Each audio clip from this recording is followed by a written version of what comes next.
મહેસાણા જિલ્લાના ચાંદણકી ગામની ચર્ચા આજે દેશભરમાં થઈ રહી છે। પીએમએ મન કી બાતમાં કાર્યક્રમમાં ચાંદણકી ગામનો ઉલ્લેખ કર્યા બાદ સૌ કોઈ ગામની અનોખી પહેલની પ્રશંસા કરી રહ્યા છે। વૃદ્ધોની વસ્તી ધરાવતું આ ગામની વિશેષતા છે ગામનું રસોડું। જી હા, ગામમાં ઘર તો અનેક છે પણ રસોડું એક જ છે। દિવસના 2 ટંક ગામના વૃદ્ધો સાથે બેસીને ભોજન કરે છે। આશરે 1275 લોકોની વસ્તી ધરાવતા આ ગામના યુવાનો દેશ વિદેશમાં રોજગાર અર્થે સ્થાયી થયા છે।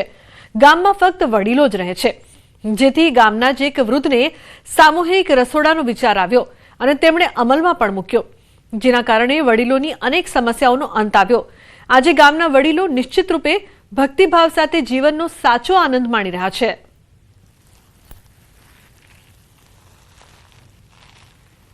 લગભગ રસોડું 15 વર્ષથી ચાલે છે અને એ રસોડું ખાસ તો બધા બુઝુર્ગો અને કે ઉંમરલાયક માણસો રહે છે એટલે આ ઊભું કરવું પડ્યું છે અને બધા લગભગ મોટા ભાગના ત્યાં જમે છે।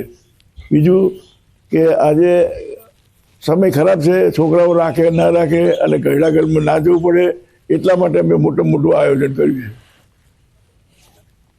ગામમાં ફક્ત વડીલોની વસ્તી હોવા છતાં ગામમાં 24 કલાક વીજળી, પાણી, પાકા આરસીસી રસ્તા, 100% શૌચાલય, સ્વચ્છતા અને મચ્છર મુક્ત વાતાવરણ જોવા મળે છે। અહીં પંચાયતી રાજ બાદ ક્યારેય ચૂંટણી થઈ નથી। લોકો હળીમળીને સરપંચ નક્કી કરે છે। પરસ્પર સહકારથી જીવન ખૂબ સરળ બન્યું છે। આ ગામ દરેક લોકો માટે પ્રેરણારૂપ બન્યું છે। પીએમએ મન કી બાતમાં ચાંદણકી ગામનો ઉલ્લેખ કરતા લોકોમાં ખુશીની લાગણી છે।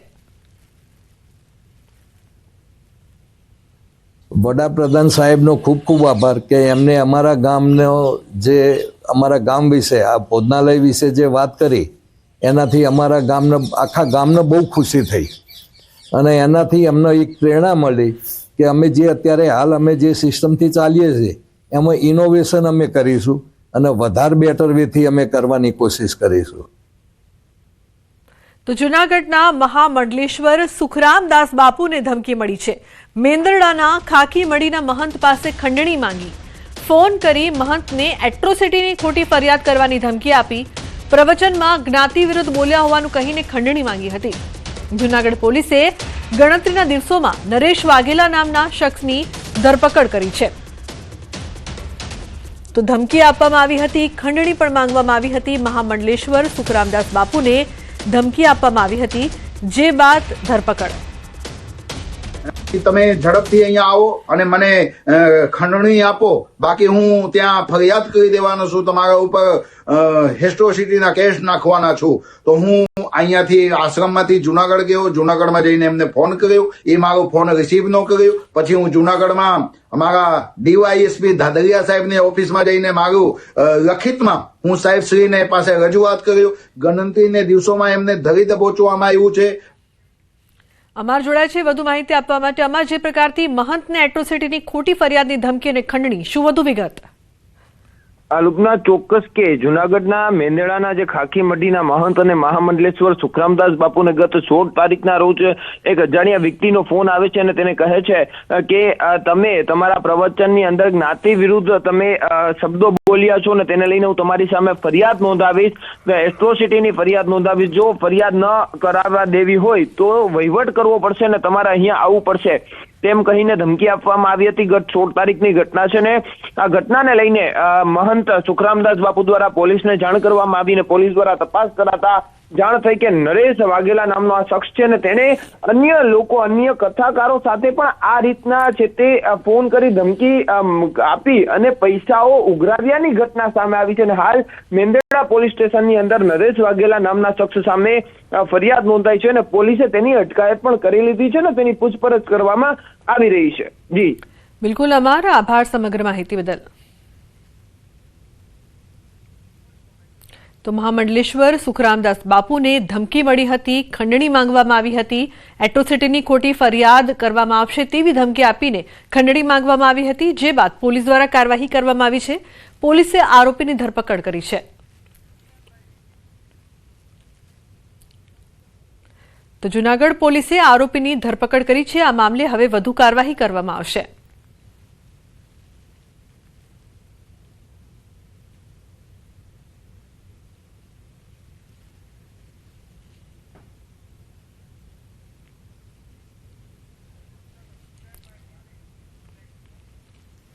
ગીર સોમનાથ જિલ્લાના વરસિંગપુર નજીક સોમનાથ ભાવનગર નેશનલ હાઈવે પર આવેલા બ્રિજમાં તિરાડો પડવાના દ્રશ્યો સામે આવ્યા છે. બ્રિજ પર દરરોજ અવરજવર કરતા હજારો વાહનોની સલામતીને લઈને સવાલો ઊભા થયા છે. ભારે વાહનોના ભારથી જોખમ વધ્યું છે.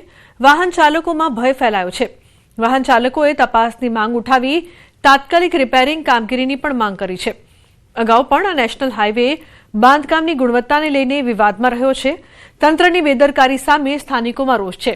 ત્યારે સંબંધિત વિભાગ સમયસર પગલાં લે છે કે નહીં તે જોવું રહ્યું. ઘણા ટાઈમથી આ બધા ટરો પડેલા છે આની અંદર અને બહુ ઘણા ટાઈમથી જોઈ છે. આટલા તો લગભગ તો વારે કે નાના મોટા ખાલી ઠીકરા જ મારે છે, બીજું તો કઈ કરવામાં કઈ આવતું નથી. જો બનતે પછી વહેલા સકેત આવીને આની કઈ કાર્યવાહી અને રિપેરિંગ કામ કરે તો વધારે સારું. રોડના તરાડા પડી ગયા છે ને આ બધું એટલું થોડું પેઈ ગયું છે. 2-3 ઠેકાણા પુલમાંથી આવે છે. આપણે ગાડીઓ લઈને નીકળી બહુ તકલીફ જેવું થાય છે. આ ભેગ તો લાગે ને તરાડા પડી ગયા છે. વહેલી સતી થાય તો સારું કહેવાય. આપણે એમ કહી વહેલી સતી સારું કરે સારું, બધા વાહન માટે સારું એમ. અને બધા વાહન વાળા અમુક 2 વ્હીલ વાળાને બીક લાગે છે. આમાં ક્યારે ગોઠો મારી જાય નક્કી નહીં.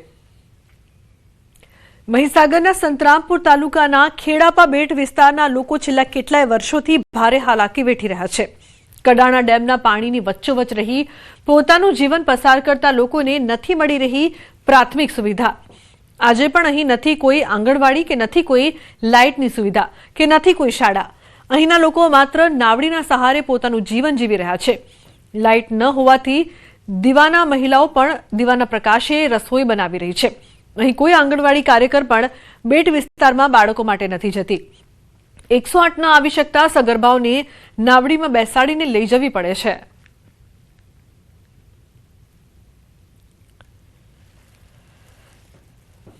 લગભગ વર્ષો વીતી ગયા. અમારા ગામમાં કશું કઈ સલબત નથી દમણ ચાલ નથી તો સુવિધા પાણીની નથી.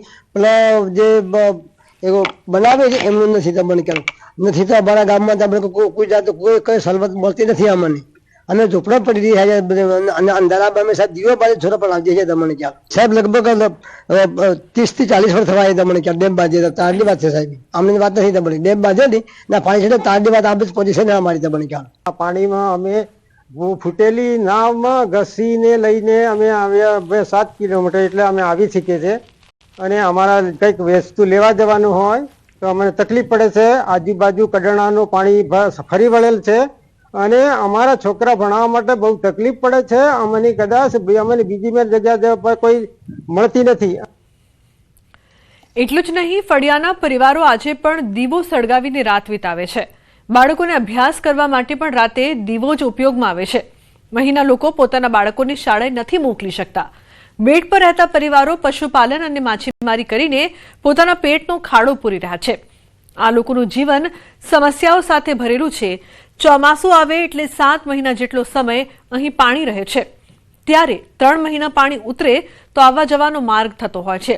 સ્થાનિકોની આ હાલતને જોતા ગુજરાતના કહેવાતા વિકાસ મોડેલ સામે અનેક સવાલો અહીં ઊભા થાય છે.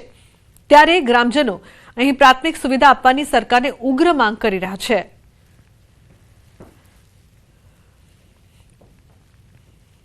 મહીસાગર જિલ્લાના સંતરામપુર તાલુકામાં ખેડાપા ગામ આવેલું છે કે જ્યાં બેટમાં સફર કરવો પડી રહ્યો છે. તેમાં અભ્યાસ કરવો હોય કે કંઈ પણ માલ સામાન લેવા જવા માટે ઊંડા પાણીની અંદર મોતનો સફર ખેડવો પડી રહ્યો છે. ન્યૂઝ 18 ગુજરાતી પહોંચ્યું છે ખેડાપા વિસ્તારમાં કે જ્યાં હું તમને દ્રશ્ય બતાવી રહ્યો છું કે આ એક ટાપુ છે અને આ ટાપુ પરથી અભ્યાસ કરવો હોય, કોઈ પણ સામાન લેવા જવું હોય તો અહીંના બોટના સફરમાં જવું પડે છે. આ કડાણા બેટ ફળિયા કહી શકાય છે કે કડાણાનું જે પાણી છે તેના બેટ ફળિયામાં આ એક ટાપુ આવેલો છે અને ટાપુની અંદર અત્યારે હાલ જે ખેડાપા વિસ્તારના લોકો છે તે અહીંયા રહી રહ્યા છે.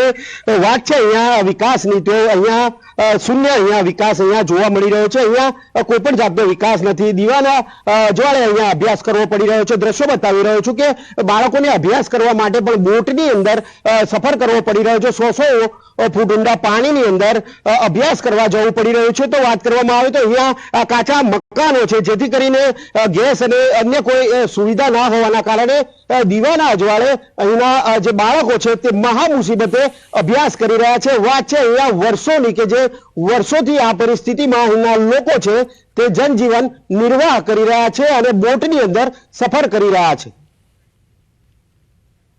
રાજકોટના ઉપલેટા તાલુકાના જામ ટીંબડી ગામે સસ્તા અનાજની દુકાનમાં ચાલતા મોટા કૌભાંડનો પર્દાફાશ થયો છે.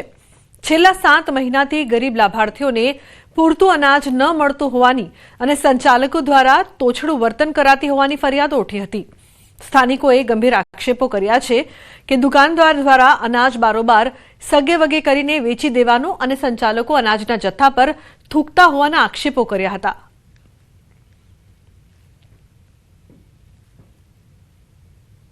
ત્રણ મહિનાથી આ રેગ્યુલર માલ આવતો નથી. માલનો જથ્થો કપાઈને આવે છે અને અમે બૈરાઓ ખૂબ જ હેરાન થાય છે સાંજના 5 વાગ્યા સુધી. છતાં પણ વારો આવે તો એ બંધ કરીને વયા જાય છે અને અમારા છોકરા ઘરે દુઃખી થતા હોય તો અમારે 3 દિવસ લાઈનમાં ઊભા છતાં રેશનનો માલ પૂરો આપતો નથી. તો અનાજ વગરના અમારા છોકરા દુઃખી થઈ પડે ને. 15 દિનનું રાશન હોય તો અમારે સાહેબ મહિનો દિવસ નીકળતું હોય પણ છતાં અમને પૂરો માલ મળતો નથી. મને 7 મહિનાથી આ માલ ના દીધો એટલે મેં એમ કીધું કે 2 મહિનાનો ભેગો દ્યો, કારણ કે 7 મહિનાનો ન આવ્યો, અમે મજૂરી માણસ છે તો 2 મહિનાનો માંગી શકી ને. તો અમને ધક્કા ખવડાવે, આવ્યો નહીં અને હું આવી ને એટલે આ કૂપન મને માથે માર્યું એ કે નહીં જાવ, જેને કેવું હોય એને કહી આવો, આજે નથી દેવો ને કાલે નથી દેવો, એવો અમને અમારે સામે વતન કરે છે. કે મોટરસાઇકલમાં માલ વયો જાય, રિક્ષામાં માલ વયો જાય. અમે એવી રજૂઆત કરી તો ગેરવર્તન કરે અમારા સામું. અને દર વખતે કે અને મામલતદાર સાહેબે આવ્યા હતા એટલે એ બેને એવું કીધું કે મને 2 મહિનાનો ટાઈમ આપો, આ હું સુધારી દઈશ. તો સાહેબે કીધું કાંઈ વાંધો નહીં. અમે ગ્રામજનોએ એવું કીધું કાંઈ વાંધો નહીં, 2 મહિનામાં બેન સુધારી લે. તો એની પોઝિશન રહી છે. બપોર 11 વાગે આવે અને 3 વાગે વહી જાય. અમે લાઈનમાં ઊભીને ઘરે વહી જાય, ભૂખાને તીરસા બેઠા હોય. 6-7 મહિનાથી આવી રીતે અમારો આવેલા રજૂઆત કરતા નથી કાંઈ ફેર. માલ જાય છે કે આવે છે? માલ હવે એ લોકો બરોબર વેચી નાખે. તમારી માંગણી શું છે? અમારી માંગણી આમાં ન્યાય, ગામના લોકોને ન્યાય મળવો જોઈએ ને આ ભાઈ ખોટો છે એ રદ કરી બીજા વ્યવસ્થિત માણસને આપે. સ્થાનિકોની ફરિયાદો બાદ મામલતદારની ટીમે દરોડા પાડ્યા હતા અને તપાસ દરમિયાન સરકારી રેકોર્ડ કરતા અંદાજે 4000 કિલો જેટલો અનાજનો જથ્થો ઓછો મળી આવતા તંત્ર ચોંકી ઉઠ્યું હતું. જેને પગલે પુરવઠા વિભાગે તાત્કાલિક ધોરણે દુકાન સીઝ કરવાની કાર્યવાહી હાથ ધરી છે. ઉપલેટા તાલુકાના જામ ટીંબડી છે ત્યાં ન્યૂઝ 18 ટીમ પહોંચી છે. ત્યાં સસ્તા અનાજની જે દુકાન આવેલી છે તે લોકોને જે સસ્તા અનાજનો જથ્થો તો ઉપરથી આવે પણ લોકોને આપવામાં નથી આવતો, જેના 7 મહિનાથી લોકોને હેરાન અને પરેશાન કરવામાં આવે છે.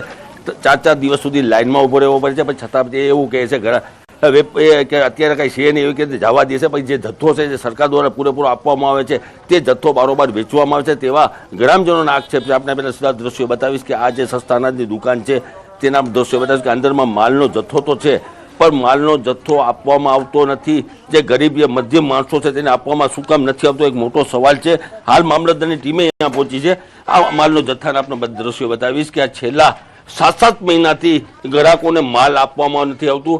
તો આ માલનો જથ્થો છે તે જથ્થો માલનો બારોબાર વેચી નાખવામાં આવે છે. એક મોટો સવાલ છે. ગ્રામજનોએ રોજ આવતા હોય છે, તંત્ર 4 દિવસ સુધી ધક્કા ખાતા હોય છે છતાં માલ આપવામાં આવતો નથી. મધ્યમ વર્ગના ગરીબ માણસો માટે સરકાર દ્વારા જે ફરવામાં આવે છે જે અનાજનો જથ્થો તે ગરીબ માણસને કેમ આપવામાં નથી આવતું, એક મોટો સવાલ છે. આયા મામલતદારની ટીમ પહોંચી છે. હાલ નિવેદન માટે ગ્રામજનોના નિવેદન લઈ રહ્યા છે. મામલતદાર સાહેબ આપણી સાથે છે, નાયબ મામલતદાર, એની જોડે આપણે વાત કરવાનો પ્રયત્ન કરશો.